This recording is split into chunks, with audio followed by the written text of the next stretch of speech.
the real-life revenge that inspired a masterpiece. It all begins with a lie, a single nasty whisper that throws an innocent man into darkness. The story of Edmond Dantes, the legendary Count of Monte Cristo, is one of the most thrilling revenge tales ever put to paper. We all know the story: the betrayal, the impossible escape, and the triumphant return to crush his enemies. But what if I told you the truth behind the fiction is even more brutal? What if the real man was not a hero, and his revenge was far more terrifying than the one we celebrate in literature? Forget the noble count. Tonight we are digging up the true story of François Picard, a humble shoemaker whose life was destroyed by his so-called friends. His decade-long plot for vengeance became the secret blueprint for Alexandre Dumas's masterpiece. This is the story of how one man's unimaginable suffering fueled a legend, and how his quest for justice did not end in glory, but in blood, ashes, and a darkness the novel never dared to touch. Section 1.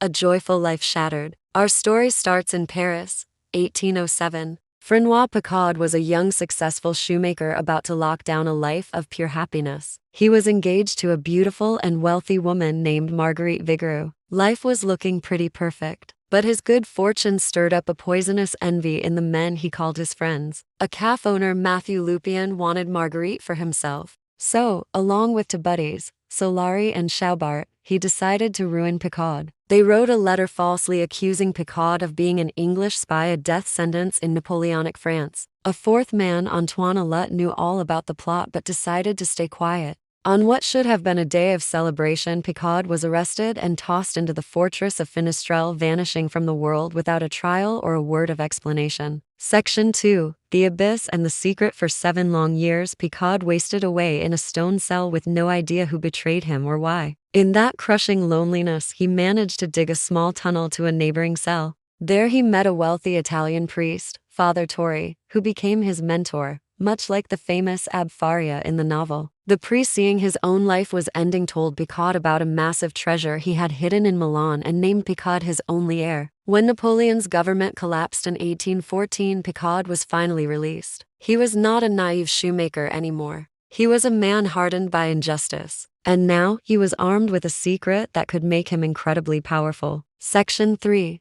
The Masterpiece of Revenge. After getting his hands on the treasure, Picard spent the next 10 years meticulously planning his revenge. He took on a new identity, re-entered society as a wealthy gentleman, and started hunting his enemies. His vengeance was not quick. It was a slow, agonizing masterpiece of cruelty. He found Chaubart first and stabbed him to death. Next up was Solari, who died from a carefully administered poison. But Picard saved a special kind of torment for Lupien, the ringleader who had married his beloved Marguerite just 2 years after he was in prison. He systematically took Lupien's life apart piece by piece. First, he tricked Lupien's daughter into marrying a known criminal, then had the man arrested, destroying her reputation and driving her to her death. Then he burned down Lupien's restaurant, leaving him in poverty. Finally, he framed Lupien's son for theft, making sure the boy was sent to prison. Once Lupien was broken, disgraced, and had lost everything he cared about, Picard finally revealed himself, and then stabbed him to death. Section 4. From Picard to Dantes. So how did this gruesome true crime story become a celebrated piece of literature?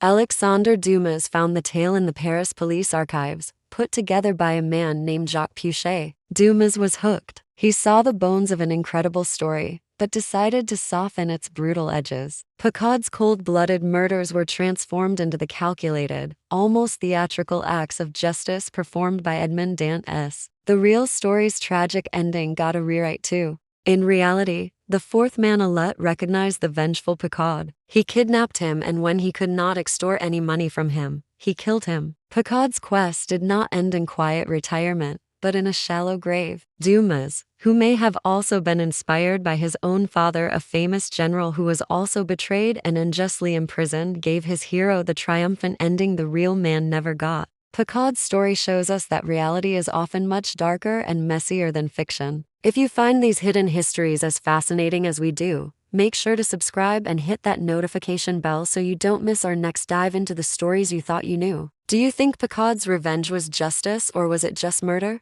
The Count of Monte Cristo is a masterpiece because it taps into a universal hunger for justice. It gives us a hero who rises above his suffering to take back his life and punish the wicked. But the true story of François Picard is a chilling reminder of the real price of revenge. His is not a story of redemption but of a man so eaten by hatred that his elaborate revenge led straight to his own destruction. Alexandre Dumas gave us the hero we wanted, but François Picard was the man who truly lived and died by the sword.